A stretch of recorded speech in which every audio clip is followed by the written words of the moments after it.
So Lee Camp is my guest today. For anybody not in the know, Lee Camp is a comedian and the host of the RT comedy show Redacted Tonight. It's a wonderful program. He was also he also did Moment of Clarity, which a lot of people were tweeting when I said that you were going to be here. A lot of people tweeted about that series. It was a very popular series. I liked it a lot as well. And you just filmed a special, which is one of the reasons you came on today. And I got to go to one of the nights, and I did have a really good time.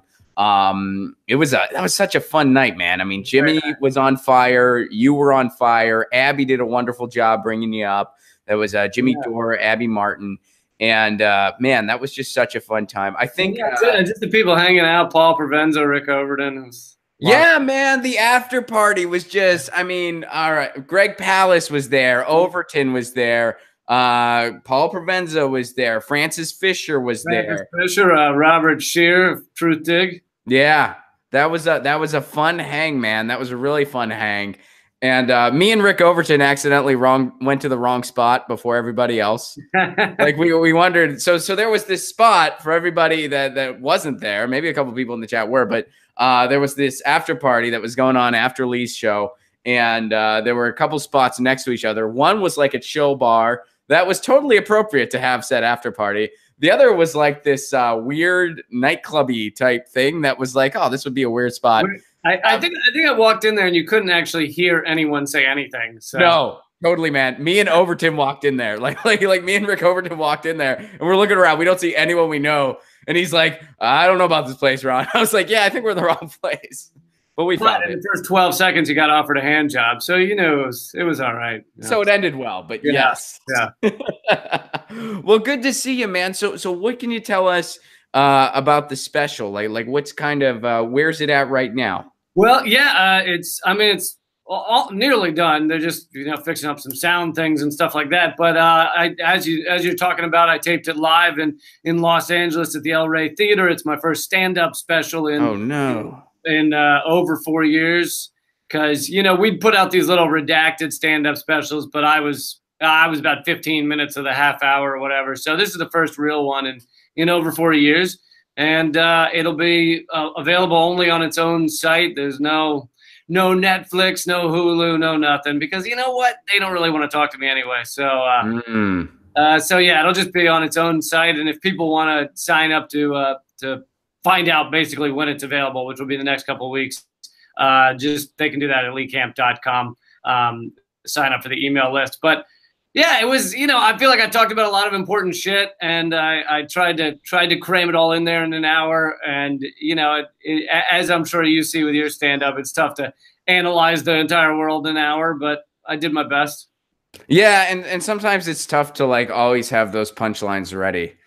Like, sometimes you're like, oh, this is just an aha moment. The ha-has, like, they're there, but they're a little lighter than I would like, but this chunk's still important. Well, yeah, no, I mean, luckily the night went really well. But yeah, there's those moments where when you're working in dark comedy, which, you and I are, you're going to have moments where you're like, isn't it hilarious that they said they were going to help those people and then they killed them all? Right.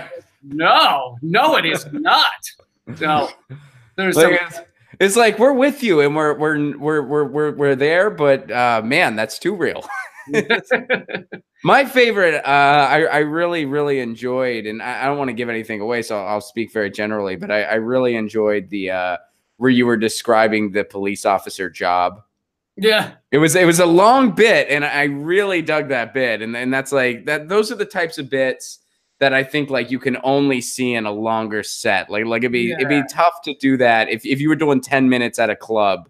It'd be tough to do that bit, I'd imagine. Well, and also that bit is about how we should get rid of basically all police officers, 90% police officers. And I feel like if you just say that statement to someone, they're like, "This guy's crazy." Right.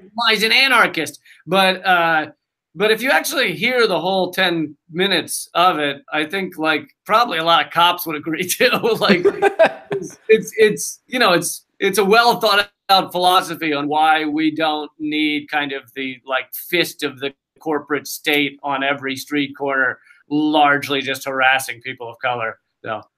Yeah, I mean, yeah, it's one of those things where, and I don't want to give anything away about the bit, but it's like, yeah, you kind of take a step back and you turn it on its side and you're like, oh, yeah, we didn't think this one through. We should have thought about this a little more. Or the ruling elite thought it through and we did not so much. Yeah. Right. Yeah, there you go. So let's talk about the show, man. What's going on with the show? I know that things are changing by the day over at RT. Is there anything new and exciting to share with us?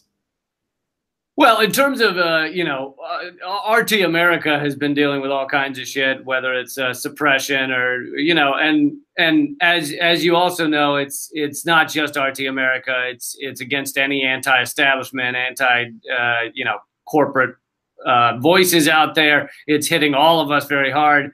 But RT America deals with another level of it, and now the government's saying China is being forced to register. China's broadcasting networks being forced to register as a foreign agent, and then you're like, oh, really? So I guess the next ones are Al Jazeera, BBC, CBC from Canada. Are they going to go down the list of all of them and say they're all these nefarious foreign agents? We'll see how that goes next.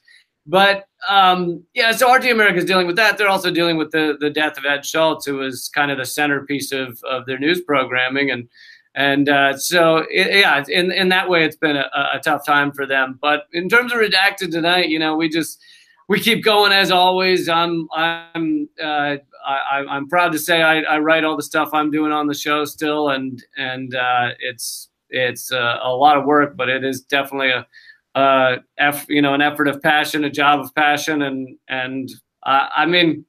It sucks to see the suppression take hold, to see Facebook won't let me get views and things like that. But at the end of the day, I'm just going to keep doing what I've always done and see where it takes me. So.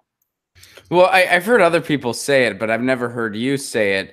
So I'm curious, like people have said, like, when we're in DC, I mean, out here in Los Angeles, it's like we all kind of find our lane and we kind of have our tribe and it's sunny all the time. But like over in DC, I've heard that it can be a little bit vicious, and a lot of times the RT people, because of what has happened in the last 2 years, they feel kind of alone. Have you ever kind of felt that way, or?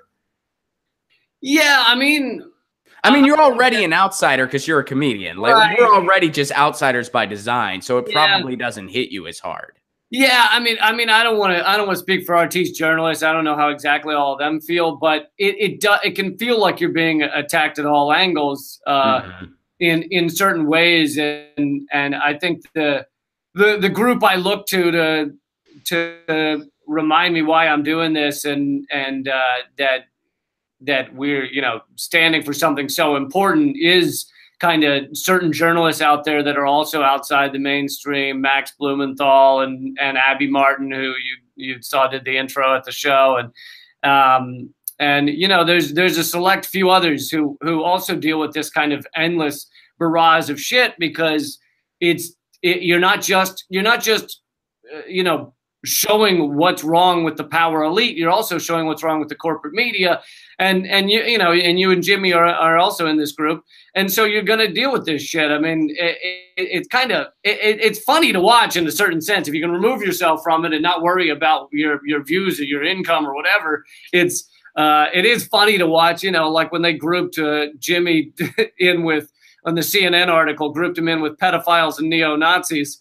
And it's like, oh yeah, and there's also Jimmy Dore. Oh yeah, that all fits together as one group there. Pedophiles, neo-Nazis, and Jimmy Dore. You know how it is. Well, but they also said that the Jimmy Dore show was peddling conspiracy theories. And coincidentally enough, that was the same week I started riding my bike more.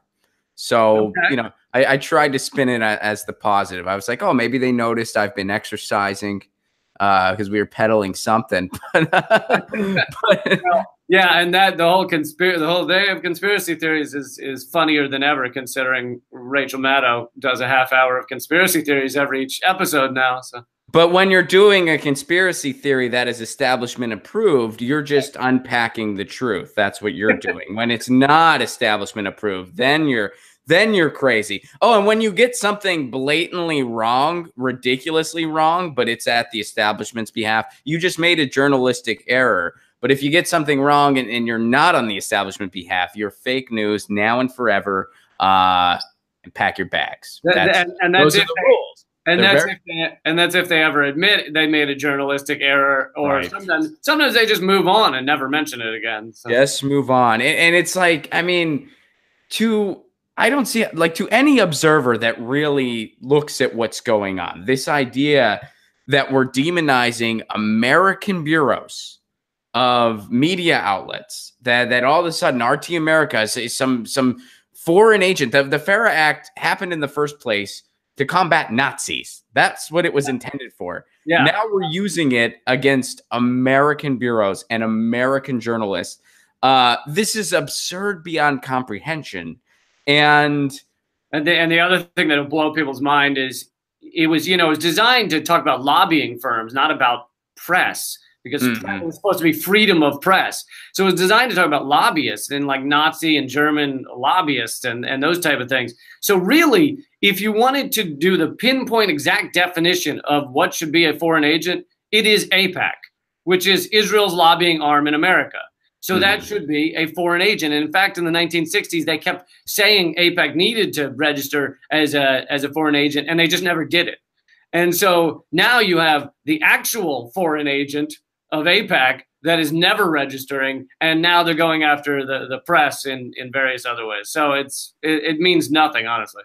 Well, and we're seeing history repeat itself in a very ugly way, because when you look at what really took down a lot of the labor movements throughout history, it was a number of things, but one of the big elephants in the room, McCarthyism.